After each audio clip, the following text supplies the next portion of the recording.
तो चलिए रुक करते हैं एक बड़ी खबर का, जो कि लुधियाना उपचुनाव से जुड़ी हुई है। बीजेपी ने जारी की 40 स्टार प्रचारकों की लिस्ट। हरियाणा के सीएम नायब सिंह सैनी का नाम भी इसमें शामिल है। आपको बताएं कि लिस्ट में केंद्रीय मंत्री मनोहर लाल का नाम भी शामिल किया गया है। यानी कि हरियाणा के दो कद्दावर चेहरे, एक तरफ नायब सिंह सैनी, दूसरी तरफ पूर्व मुख्यमंत्री मनोहर लाल भी जो हैं वो स्टार प्रचारकों की लिस्ट में शामिल हैं। दिल्ली सीएम रेखा गुप्ता का नाम भी इस लिस्ट में शामिल किया गया है। यानी कि लुधियाना के ये उपचुनाव किसी भी लिहाज में किसी भी से जो है वो कम नहीं है, क्योंकि लुधियाना वेस्ट के चुनाव को लेकर पिछले कई दिनों से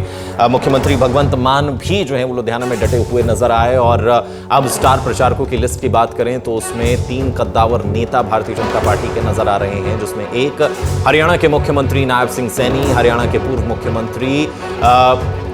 मनोहर लाल हैं और दिल्ली की मुख्यमंत्री रेखा गुप्ता भी हैं। मंत्री मनजिंदर सिंह सिरसा का नाम भी इस लिस्ट में शामिल किया गया है। आपको बताएं कि ये चुनाव जो है वो इस वक्त बहुत अहम माने जा रहे हैं, क्योंकि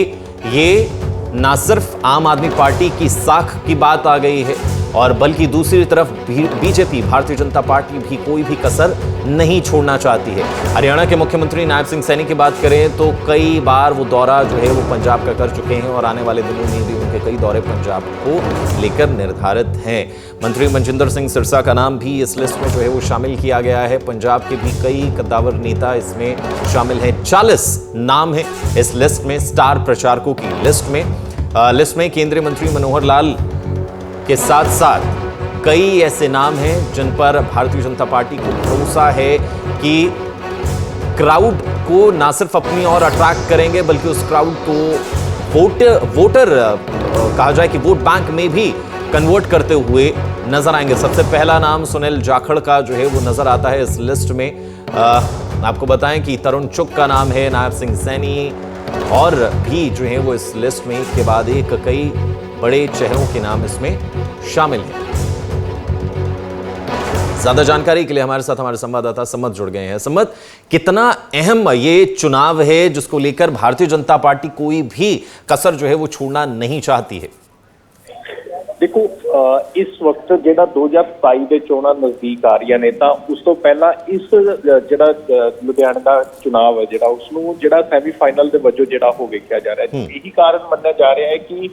ਹਰ ਇੱਕ ਪਾਰਟੀ ਵੱਲੋਂ ਆਪੋ ਆਪਣਾ ਜ਼ੋਰ ਜਿਹੜਾ ਇਸ ਇਲੈਕਸ਼ਨ ਨੂੰ ਜਿੱਤਣ ਦੇ ਲਈ ਲਗਾਇਆ ਗਿਆ। ਤਾਂ ਬੀਜੇਪੀ ਵੀ ਕਿਤੇ ਪਿੱਛੇ ਜਿਹੜੀ ਉਹ ਦਿਖਾਈ ਨਹੀਂ ਦੇ ਰਹੀ ਹੈ ਕਿ ਬੀਜੇਪੀ ਵੱਲੋਂ ਆਪਣੇ ਸਟਾਰ ਪ੍ਰਚਾਰਕ ਦੀ ਸੂਚੀ ਜਿਹੜੀ ਆ ਉਹ ਜਾਰੀ ਕੀਤੀ ਗਈ ਹੈ, ਜਿਸ ਦੇ ਵਿੱਚ ਸਭ ਤੋਂ ਪਹਿਲੇ ਨੰਬਰਾਂ ਦੇ ਉੱਤੇ ਜਿਹੜਾ ਸੁਨੀਲ ਕੁਮਾਰ ਜਾਖੜ, ਜੋ ਇਸ ਵਕਤ ਬੀਜੇਪੀ ਪੰਜਾਬ ਇਕਾਈ ਦੇ ਪ੍ਰਧਾਨ ਨੇ, ਉਹਨਾਂ ਦਾ ਨਾਮ ਜਿਹੜਾ ਸਾਹਮਣੇ ਹੈ। ਤੇ ਉਸ ਤੋਂ ਬਾਅਦ ਵੀ ਤਰੁਣ ਚੁਗ ਦੀ ਗੱਲ ਕੀਤੀ ਜਾਵੇ, ਹਰਿਆਣਾ ਦੇ ਮੁੱਖ ਮੰਤਰੀ ਨਾਇਬ ਸੈਣੀ ਦੀ ਗੱਲ ਕੀਤੀ ਜਾਵੇ, ਅਸੀਂ ਦੇਖਿਆ ਕਿ ਪਿਛਲੇ ਸਮੇਂ ਦਰਮਿਆਨ ਨਾਇਬ ਸੈਣੀ ਤੇ ਜਿਸ ਤਰ੍ਹਾਂ ਤਰੀਕੇ ਦੇ ਨਾਲ ਚੱਕਰ ਪੰਜਾਬ ਦੇ ਵਿੱਚ ਵਧੇ ਨੇ, ਤਾਂ ਉਹਨਾਂ ਚੱਕਰਾਂ ਨੇ ਜ਼ਰੂਰ ਵਿਰੋਧੀ ਧਿਰ ਨੂੰ ਜਿਹੜਾ ਉਹ ਇੱਕ ਸੋਚਣ ਦੇ ਲਈ ਮਜਬੂਰ ਕਰ ਦਿੱਤਾ ਹੈ ਕਿ ਕਿਸ ਤਰੀਕੇ ਦੇ ਨਾਲ ਨਾਇਬ ਸੈਣੀ ਜਿਹੜੇ ਆ ਉਹ ਪੰਜਾਬ ਦੇ ਵਿੱਚ ਆਪਣਾ ਪ੍ਰਚਾਰ ਕਰ ਰਹੇ ਨੇ। ਤਾਂ ਦੂਸਰੇ ਪਾਸੇ ਮਨੋਹਰ ਲਾਲ ਖੱਟਰ ਦੀ ਗੱਲ ਕੀਤੀ ਜਾਵੇ, ਕਈ ਕੇਂਦਰੀ ਮੰਤਰੀ ਇਸ ਸੂਚੀ ਦੇ ਵਿੱਚ ਸ਼ਾਮਿਲ ਹੈ, ਜਿਨ੍ਹਾਂ ਦੇ ਵਿੱਚ ਰਵਨੀਤ ਬਿੱਟੂ, ਮਨੋਹਰ ਲਾਲ ਖੱਟਰ, ਤਾਂ ਤਮਾਮ ਜਿਹੜੇ ਹੋਰ ਚਿਹਰੇ ਜਿਨ੍ਹਾਂ ਦੇ ਵਿੱਚ ਦਿੱਲੀ ਸੀਐਮ ਦੀ ਗੱਲ ਕੀਤੀ ਜਾਵੇ ਰੇਖਾ ਗੁਪਤਾ, ਉਹ ਵੀ ਜਿਹੜੇ ਲੁਧਿਆਣਾ ਦੇ ਵਿੱਚ ਪ੍ਰਚਾਰ ਕਰਦੇ ਹੋਏ ਦਿਖਾਈ ਦੇਣਗੇ। ਤਾਂ ਟਕਸਾਲੀ ਬੀਜੇਪੀ ਨੂੰ ਵੀ ਜਿਹੜਾ ਭੁੱਲਦੀ ਹੋਈ ਬੀਜੇਪੀ ਨਹੀਂ ਦਿਖਾਈ ਦਿੱਤੀ ਹੈਗੀ, ਜਿਨ੍ਹਾਂ ਦੇ ਵਿੱਚ ਸ਼ਵੇਤ ਮਲਿਕ ਦੀ ਗੱਲ ਕੀਤੀ ਜਾਵੇ, ਹਰਜੀਤ ਗਰੇਵਾਲ ਦੀ ਗੱਲ ਕੀਤੀ ਜਾਵੇ, ਤਾਂ ਤਮਾਮ ਉਹ ਚਿਹਰੇ ਜੋ ਇਸ ਵਕਤ ਬੀਜੇਪੀ ਦੇ ਵਿੱਚ ਆਏ ਨੇ ਕਾਂਗਰਸ ਤੋਂ, ਰਾਣਾ ਗੁਰਮੀਤ ਸੋਢੀ ਦੀ ਗੱਲ ਕੀਤੀ ਜਾਵੇ, ਕੈਪਟਨ ਅਮਰਿੰਦਰ ਦੀ ਗੱਲ ਕੀਤੀ ਜਾਵੇ, ਸਾਬਕਾ ਮੁੱਖ ਮੰਤਰੀ ਪੰਜਾਬ ਦੀ, ਤਾਂ ਉਹ ਸਾਰੇ ਚਿਹਰੇ ਇਸ ਲਿਸਟ ਦੇ ਵਿੱਚ ਸ਼ਾਮਿਲ ਨੇ, ਜੋ ਇਸ ਵਕਤ ਲੁਧਿਆਣਾ ਵੈਸਟ ਦੇ ਲਈ ਜਿਹੜੇ ਆ ਉਹ ਬਾਈ ਇਲੈਕਸ਼ਨ ਦੇ ਵਿੱਚ ਖਾਸ ਤੌਰ ਤੇ ਪ੍ਰਚਾਰ ਕਰਦੇ ਹੋਏ ਦਿਖਾਈ ਦੇਣਗੇ। ਤਾਂ ਫਿਲਹਾਲ ਇਹਨਾਂ ਦਾ ਕਿੰਨਾ ਕੁ ਪ੍ਰਭਾव ਪੈਂਦਾ ਹੈ, इसकी तस्वीर खास तौर पे देखने योग रहेगी। हाँ सम्मत, क्योंकि अगर बात करें अभी सरकार आम आदमी पार्टी की है, बीजेपी का अगर हम कहें कि चुनाव क्या बोलते हैं, किसान आंदोलन से पहले से भी लेकर अगर हम बात करें तो ज्यादा स्कोप जो है वो नजर नहीं आता, और किसान आंदोलन के बाद से उनकी लहर खत्म सी होती हुई नजर आ रही है। तो कहीं ना कहीं इसे एक पेनिट्रेशन के तौर पर देखा जा सकता है कि बीजेपी एंट्री के तौर पर इसे देख रही है कि अगर ये सीट हाथ लगी तो आने वाले चुनाव में कहीं ना कहीं स्कोप नजर आता है। देखो, जाहिर जी गल है कि जो लुधियाना वैस्ट की जो चोण है खास तौर के उत्ते शहरी नाल केंद्रित है। शहर के विच बहुत सारे लोग जिहड़े आ इंडस्ट्री बेसिस से ਜਿੰਨੇ ਵੀ ਨੇ ਉਹਨਾਂ ਨੂੰ ਬੇਸਿਕਲੀ ਜਿਹੜਾ ਇਸ ਵਕਤ ਖਿੱਚਣ ਦੀ ਤਿਆਰੀ ਜਿਹੜੀ ਆ ਉਹ ਬੀਜੇਪੀ ਵੱਲੋਂ ਕੀਤੀ ਜਾ ਰਹੀ ਹੈ। ਸ਼ਹਿਰੀ ਵੋਟਰ ਨੂੰ ਕਦੇ ਵੀ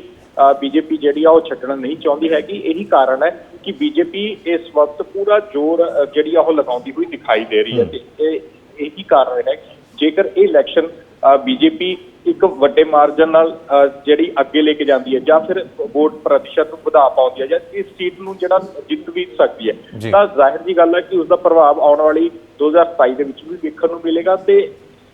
ਬਾਈ ਇਲੈਕਸ਼ਨ ਜਿਸ ਤਰੀਕੇ ਨਾਲ ਬੀਜੇਪੀ ਹੁਣ ਇਕੱਲੀਆਂ ਲੜਦੀ ਹੋਈ ਦਿਖਾਈ ਦੇ ਰਹੀ ਹੈ ਤਾਂ ਉਸ ਇਕੱਲੇ ਲੜਨ ਤੋਂ ਬਾਅਦ ਦੇ ਵਿੱਚ ਬੀਜੇਪੀ ਆਪਣਾ ਵੋਟ ਪਰਸੈਂਟ 3% ਵਧਾਉਂਦੀ ਹੋਈ ਵੀ ਦਿਖਾਈ ਦੇ ਰਹੀ ਹੈ ਤੇ ਬੀਜੇਪੀ ਦਾ ਵੋਟ ਬੈਂਕ ਵੀ ਕਿਤੇ ਨਾ ਕਿਤੇ ਵਾਧਾ ਹੋਇਆ ਦਿਖਾਈ ਦੇ ਰਿਹਾ ਹੈ। ਤਾਂ ਜ਼ਾਹਿਰ ਜੀ ਗੱਲ ਹੈ ਕਿ ਸ਼ਹਿਰੀ ਵੋਟ ਨੂੰ ਜਿਹੜਾ ਇੱਕ ਖਿੱਚਣ ਦੇ ਲਈ ਜਿਹੜੇ ਆ ਇਹਨਾਂ ਸਟਾਰ ਪ੍ਰਚਾਰਕਾਂ ਨੂੰ ਜਿਹੜਾ ਇਸ ਵਕਤ ਸੜਕਾਂ ਦੇ ਉੱਤੇ ਉਤਾਰਿਆ ਜਾ ਰਿਹਾ ਹੈ ਤੇ ਫਿਲਹਾਲ ਕਿੰਨੇ ਕਿ ਇਹ ਸਟਾਰ ਪ੍ਰਚਾਰਕ ਕਾਮਯਾਬ ਹੁੰਦੇ ਨੇ ਕਿਉਂਕਿ ਮਨਜਿੰਦਰ ਸਿਰਸਾ ਦੀ ਗੱਲ ਕੀਤੀ ਜਾਵੇ ਹਾਲਾਂਕਿ ਕੈਬਨਿਟ ਮਿਨਿਸਟਰ ਨੇ ਦਿੱਲੀ ਦੇ ਵਿੱਚ ਤੇ ਇੱਕ ਸਿੱਖ ਚਿਹਰਾ ਨੇ ਤਾਂ ਜ਼ਾਹਿਰ ਜੀ ਗੱਲ ਹੈ ਕਿ ਪੰਜਾਬੀਆਂ ਦੇ ਲਈ ਕਿਸ ਤਰੀਕੇ ਦੇ ਨਾਲ ਇਸ ਜਿਹੜਾ ਉਹਨਾਂ ਨੂੰ ਵੋਟ ਹਾਸਿਲ ਕਰਨੇ ਨੇ ਤਾਂ तमाम ਚੀਜ਼ਾਂ ਦਾ ਧਿਆਨ ਜਿਹੜਾ ਉਹ ਜ਼ਰੂਰ ਇਸ वक्त बीजेपी रखती हुई नजर आ रही है। ठीक है संबत, बहुत बहुत शुक्रिया तमाम जानकारी के लिए। तो अब देखना यही होगा कि इस सीट पर जिसे एक कहा जाए कि सेमीफाइनल के तौर पर देखा जा रहा है इसमें क्या होता हुआ नजर आ रहा है। क्या वाकई भारतीय जनता पार्टी ने जो कद्दावर नेता उतारे हैं क्या उन कद्दावर नेताओं का इम्पैक्ट इस सीट पर होता हुआ नजर आएगा? क्या वाकई भारतीय जनता पार्टी मोर्चा मारती हुई नजर आएगी? क्योंकि बड़े बड़े नाम हैं इस लिस्ट में जहां पर हरियाणा के मुख्यमंत्री हैं, दिल्ली के मुख्यमंत्री हैं, केंद्रीय मंत्री हैं। लुधियाना उपचुनाव एक साख का मुद्दा जो है वो बनता हुआ नजर आ रहा है जहां एक तरफ आम आदमी पार्टी अपनी पूरी ताकत झोंक रही है वहीं दूसरी ओर भारतीय जनता पार्टी भी किसी भी मायने में पीछे नहीं रहना चाहती।